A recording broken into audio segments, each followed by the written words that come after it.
Hello, I'm John Bachman with tensions mounting in Ferguson ahead of the grand jury decision on possible charges in the shooting death of Michael Brown. Attorney General Eric Holder today is calling for peaceful protests. Peaceful protest has been a hallmark and a legacy of past movements for change, from patriotic women who demanded access to the franchise to the civil rights pioneers who marched for equal rights and equal justice.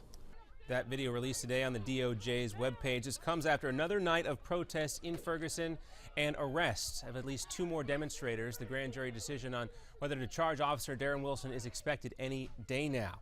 And House Republicans are going to court over Obamacare. The Speaker of the House today announced the lawsuit, which has been threatened since this summer, challenging the way Obamacare has been rolled out. More specifically, the suit says the White House illegally waived the employer mandate without going through Congress and has illegally transferred over $200 billion to insurance companies. The Speaker also spoke today about the president's plan to defer deportations for millions of illegal immigrants.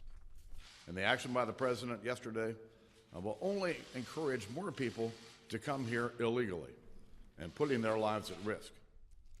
Well, Joe Arpaio, the sheriff in Maricopa County, Arizona, has already filed a lawsuit challenging the plan. The president will be in Las Vegas this afternoon selling his proposal at a rally in just a couple of hours. Critics are calling it amnesty, but the president says they're all wrong. Amnesty is the immigration system we have today. Millions of people who live here without paying their taxes or playing by the rules, while politicians use the issue to scare people and whip up votes at election time. Well, let's take a closer look here at the president's plan. Under it, close to 5 million illegal immigrants who are parents of U.S. citizens could have their deportations deferred for 3 years, but they would have to register, go through a background check, and pay taxes, and they could also potentially get work permits. The president also says he wants to send more resources to the U.S.-Mexico border and also focus deportations on dangerous and violent criminals.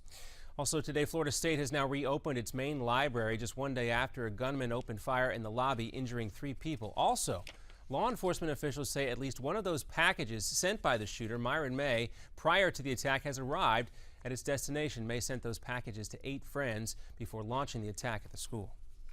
What did he send everyone? Was it a manifesto? Was it a message? Was it a warrant? I don't know. We don't know either. Police not saying at this, but May did shoot and wound 3 students at the main library. He was killed in a standoff, or a shootout with police, rather.